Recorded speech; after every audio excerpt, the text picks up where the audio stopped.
Ladies and gentlemen, let us all welcome the 2023 PRC Outstanding Professional of the Year for Architecture, Architect William T. Jr.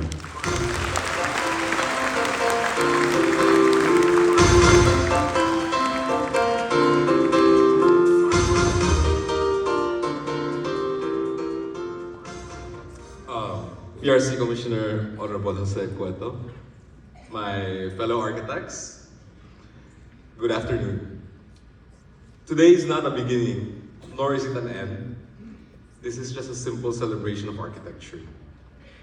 Today, architecture welcomes you, the youth, and embraces you all. Last week, I was just in Singapore watching Taylor Swift, thinking to myself, why the hell am I here? So, I wonder what you feel right now. Pride, inspiration, courage, euphoria, or boredom? Well, I don't know about you, but I'm feeling 22. And everything will be alright. At the concert, I started to feel humbled how architects may be able to build stadiums, but we sure as hell couldn't fill one up. That's why I'm honored to be here with you all today, on such a lovely day with this captive audience, just to talk about architecture. This sexy, passionate creature that we all love and sometimes really love to hate. So thank you, Chairman Robert Sack, Honorable Cora Tandop, and Honorable Robert Mirafuente for inviting me here today. Arkitekto na po ako. I wonder how many of you went to your dad or mom to say that. How many of you posted this instead on Facebook? Regardless, thank you, dear parents. Today and always, you will be our heroes. Heroes, like Thomas Mapua, the first licensed Filipino architect, who founded Mapua University. Hello, Mapua. We here stand on the shoulders of giants, great traditions, and sometimes this makes us question our next steps and tentative in our endeavors. But make no mistake, the next great architects are right here in this room. What does it mean to be an architect? It means that now you have the power, with a stroke of your pen, to influence the lives of everyone who uses your building.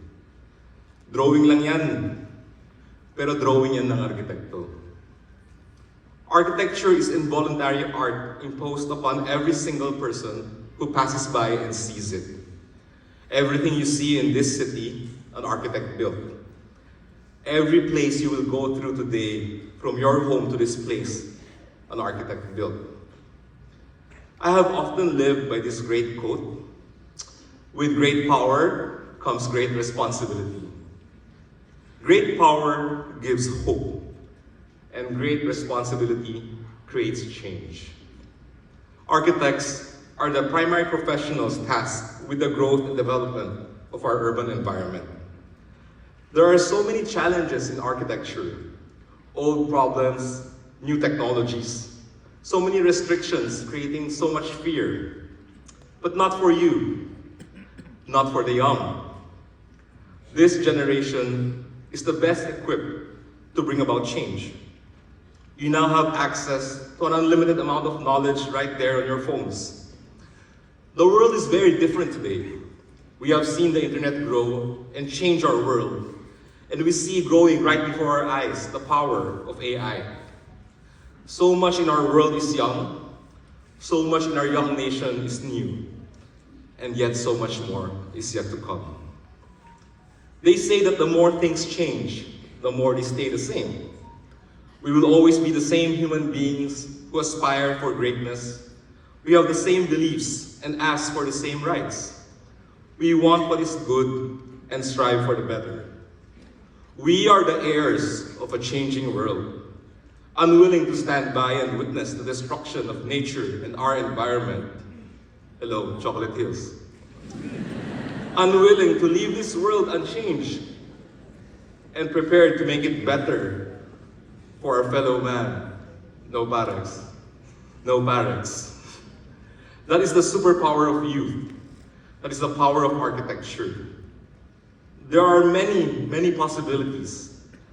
As many as the faces I now see before me, every single one of you a thread to a better future. So cherish and savor this moment.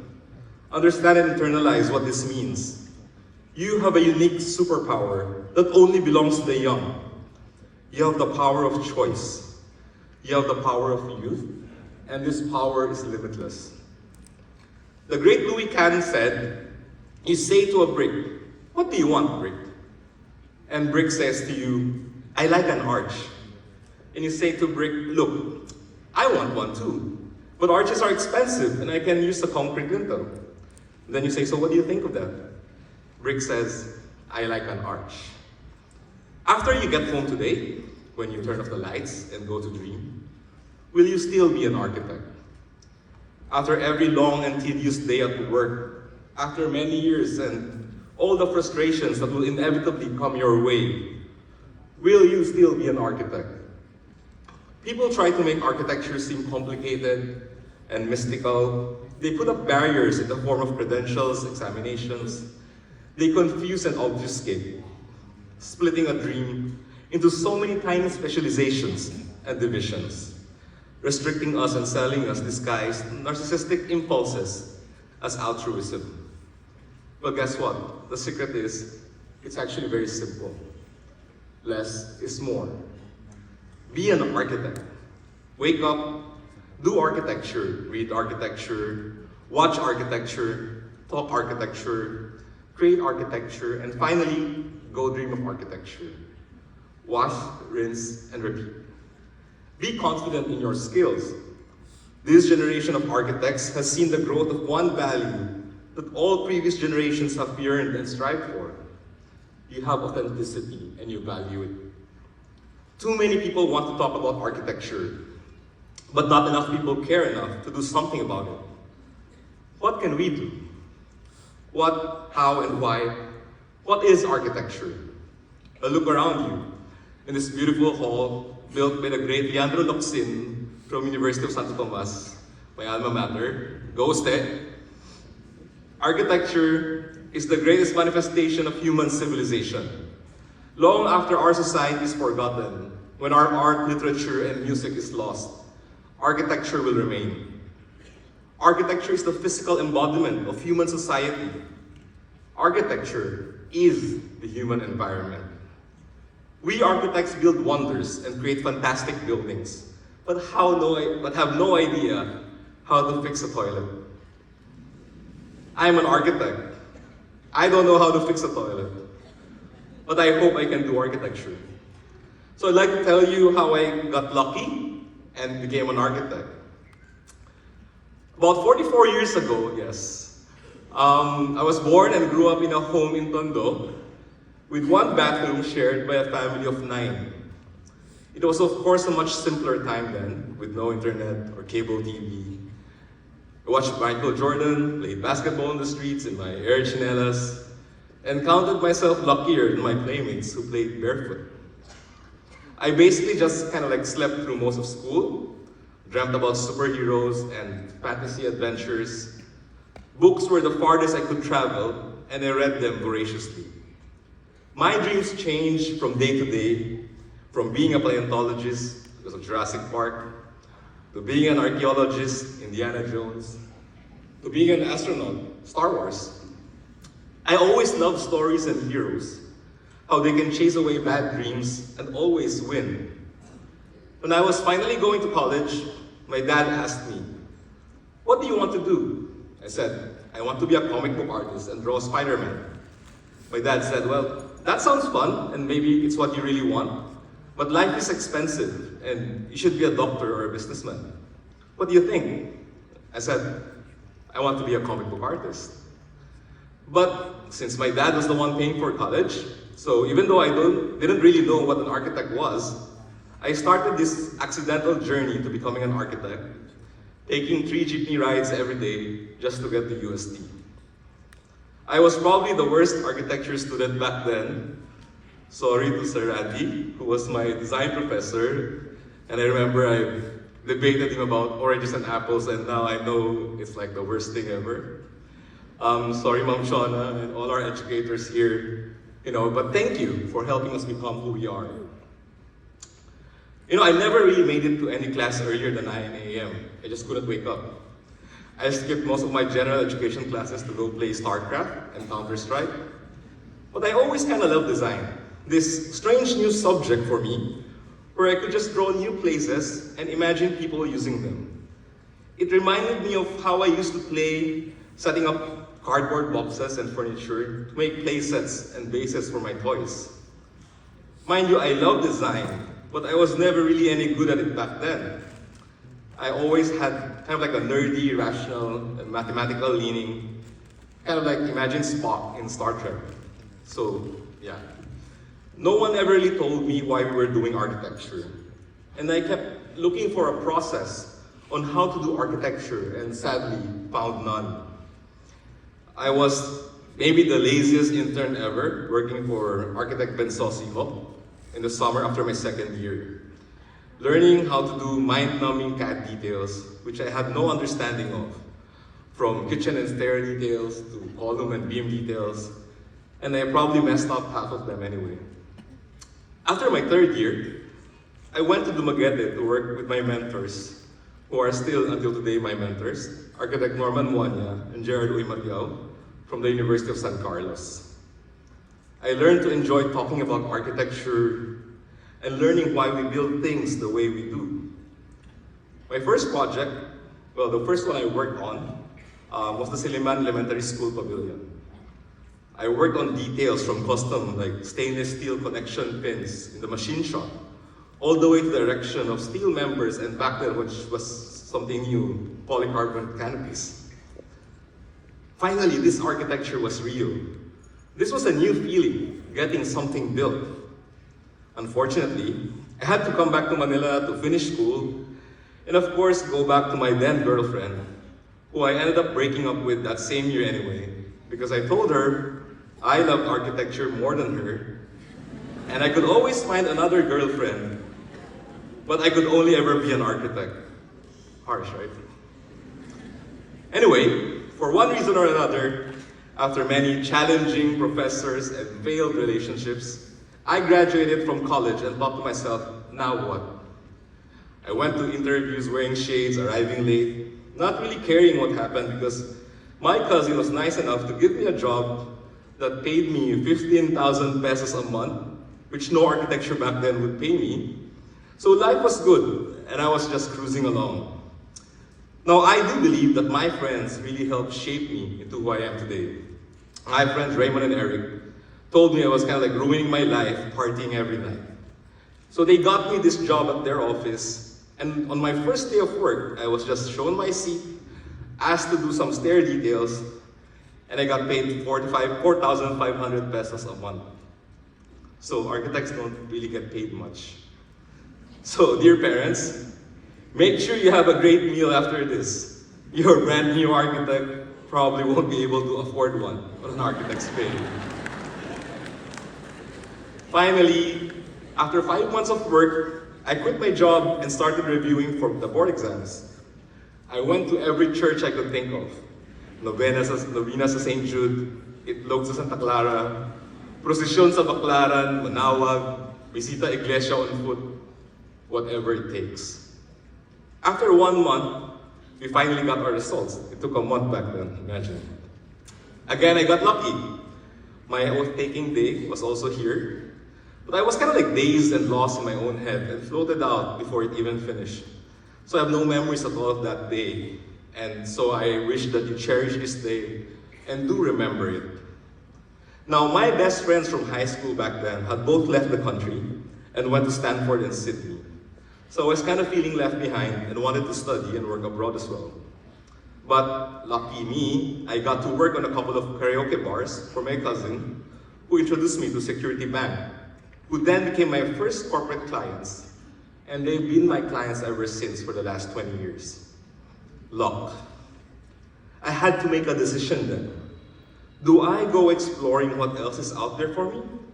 Or do I stay and learn more about this architecture and how to become an architect? Can I do it my way? I decided to stay. My dad said, go be a contractor, they make more money. Go find a corporate job, they give you security. But this time I said, I want to be an architect. And I did. So me and my friend Raymond decided to set up our own office with the backing of regular and reliable work from Security Bank. So first step, set up an office, rent office space, hire at least 1 or 2 staff. This will keep you on your toes and drive you to find work. Make sure you're doing architecture and not freelance jobs. An architect will improve with every project, every year. The gig economy is a false promise that will always keep you stuck in your own lane. Of course, there are incredible challenges in setting up an office. I would wait for hours on end for a client who half the time forgot I was there or didn't even show up.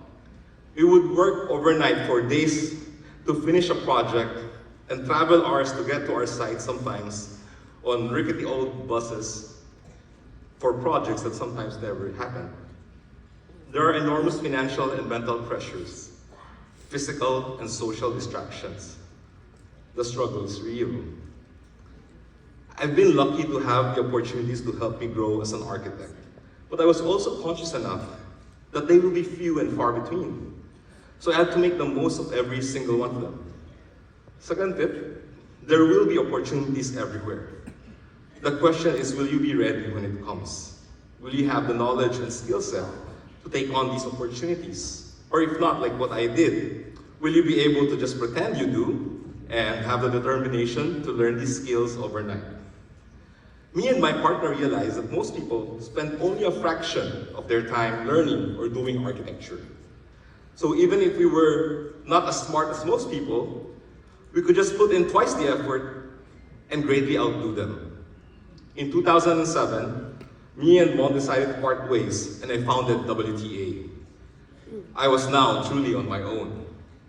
Every project that I needed to get now relies on me getting my lazy ass out of bed and working through the night just to meet my deadlines. I decided then that maybe this could work if I could do the work of at least 4 people, given twice the time and twice the effort. So goodbye social life and really no work-life balance, right? We worked on our first subdivision project in 2007 for Summerfield, Pasay. Our first condominium project in 2008 with Resort Residences. Our first shopping mall and hotel project came in 2009 with Oriental Legazpi and Robinsons Bacolod. Our first high-rise project was in 2010 with Chateau Lorraine. I was really conscious about working on a widening diversity of projects that would constantly build up our portfolio. Tip number 3, built portfolio works are the only ones that matter. Make sure you grow them, you collect them. So in 2011, I finally decided to go pursue further studies and try to figure out what this architecture thing really is.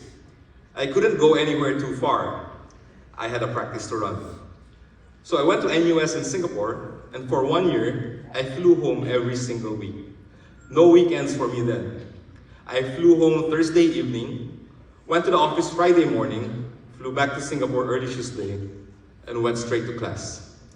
Again, being a slacker, I didn't learn much from class, but I learned about the social impact of architecture and how it can shape our cities. I learned how a socialist system can be better than a capitalist one. I also realized how far behind I was in my readings on architecture. How fun it was to have real conversations about architectural ideas. The important thing though is you needed to have these ideas in your head. So I started reading once more, endlessly. Tip number 4, picture books are not architecture books. Leave them on the coffee table where they belong and find a book about real ideas. You can only create new things from abstract ideas and experiences. So devour them voraciously. I now started to piece together an idea of what kind of architecture I enjoy doing. I enjoyed architecture that matters. Architecture that had a social impact. Architecture that creates positive change in our cities. We developed our own studio culture with this, our own process of discovery that focuses on new ideas and making the city of Manila better. In 2013, we won our first international competition in Russia with Arc Stoyani called Nicholas Belvedere. We got our first finalist project into the World Architecture Festival. We started to see what the global practice was like and about. This led to our first exhibit at the 2014 Venice Biennale called Fragments, which explored the various local neighborhoods in Metro Manila we were working in. In 2015, we worked on our first urban initiative project called the Bookstop Project. This project started our formal explorations into social architecture. Finally, we had found an agenda that would inform and shape all our projects. We started crystallizing these ideas into social intimacy, freedom of movement, and the human environment. We started our path towards reimagining architecture as social infrastructure that can help build communities. Final tip, find your reason for doing architecture and develop your language. Every project you do becomes part of this, and you can start creating a cohesive and incremental body of work. This is a snowball effect. So from 2015 to 2020, the project started to come more naturally, and we built WTA into a firm of about 100 by 2020. In 2020, the pandemic struck. This was the black swan event that nobody expected. We were all merrily going on with our work. We had just finished Anthology Festival then, and as the lockdown hit us, I remember telling my guys in the office, well, we'll probably be back to work in about 2 weeks. We all know how that went. But the pandemic was critical in teaching me why architecture matters. On March 24th, we started having discussions on how to help out as architects. And we thought to ourselves that we didn't want to make face shields or acrylic boxes. We wanted to build things as architects. And this problem about hospital capacity can have an architectural solution. We built our first emergency quarantine facility in 5 days, from March 28th to April 1st of 2020, and went on to raise funds and build a further 75 facilities all over Greater Manila. This was about 1,500 beds, to augment the capacity of our hospitals. This is really why we do architecture. This is an answer to this question about architects and engineers. Architects create new ideas. We do not find the most efficient ways to build as engineers do. We do not try to figure out the best, computations for how strong, We discover what needs to be built, how to build them, and orchestrate various sectors to come together. Architects built the Great Pyramids, not engineers. Architects imagined the great temples and cathedrals.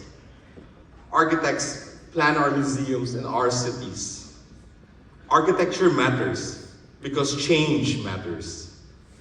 Firmitas, utilitas, venustas. Strength, utility, and beauty. Strong words. Old words.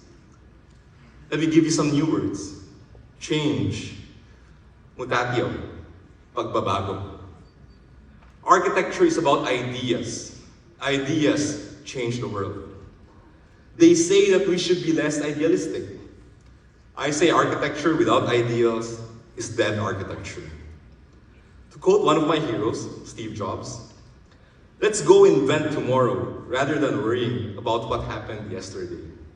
Be ambitious and passionate. Don't be scared to fail. Time is on your side. You're young. Every batch of every year is the greatest and faces the most challenges.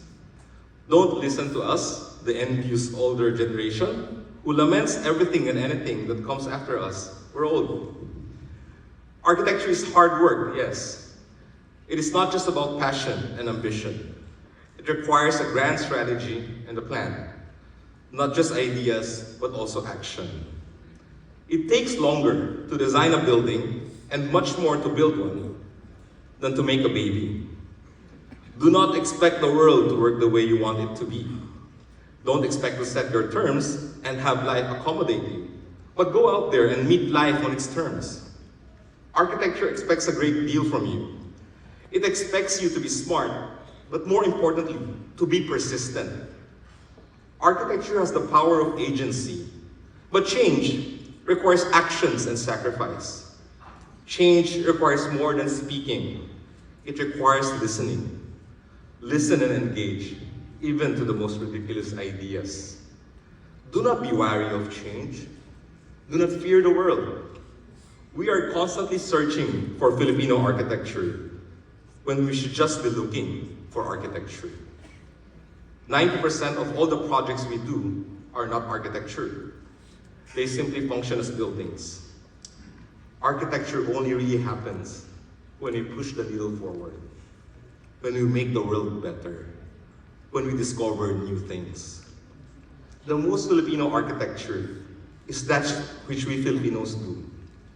It is architecture that stems from the ties that bind us as Filipinos. No matter where you're from, your experiences, whether you come from a family of architects or you're the first college graduate in your family, from every city and region of the country, we are all Filipinos. Today we award and celebrate schools and individuals. You will be joining various chapters and be part of this formal discipline and profession under MP Richard Garcia. But no examination, no piece of paper will make you an architect. Nor can it stop you from becoming more. Barriers will be walls that serve to separate us. Restrictions only serve to limit potential. Architects change the world, and we break through barriers. Repeat after me. I serve architecture. I serve our nation. I serve humanity. That is the only thing that matters. I have no answer for the what, if you notice. So, because such is the beauty of architecture, that I'd be the happiest if I never figured out what architecture is until my dying breath. Looking back now, the most important things about how to do architecture, I learned from my parents. From my dad, I learned, do not be shy or modest about what you do. You are not stealing, so raise your head high with dignity. From my mom, I learned to do architecture with compassion. Be conscientious. Practice architecture that cares for your fellow man. I know why I do architecture. I do architecture because my wife lets me do it. So let me paraphrase Miss Taylor Swift and say to my beautiful wife, Architect Rebecca Plaza T here,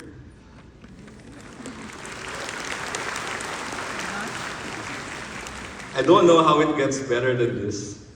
You take my hand and drive me headfirst fearless. In closing, create your own architecture, but do not fear to follow the trails that have been set forth. Set your own standards of beauty. Define your own category. Become the agent of change that you are looking for. Be the hero of your own story. Don't be afraid to change the world.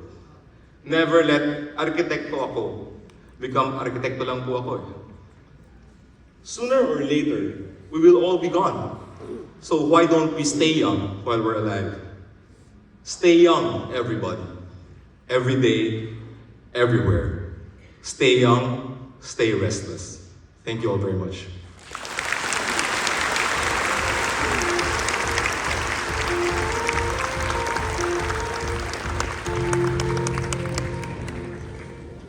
Thank you very much, Architect William T. Jr., also the 2023 Outstanding Professional of the Year for Architecture.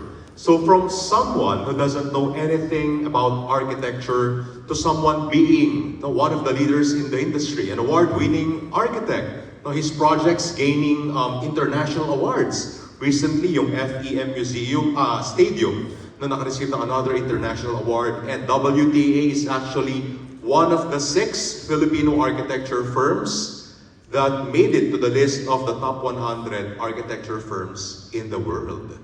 So palakpakan naman natin WTA. No other is the 2023 Outstanding Professional for Architecture. Yes, that's right. So very inspiring story, and I hope na-inspire din yung ating new batch of architects this afternoon. Yeah, they've been listening intently and I think they'll be ready for the next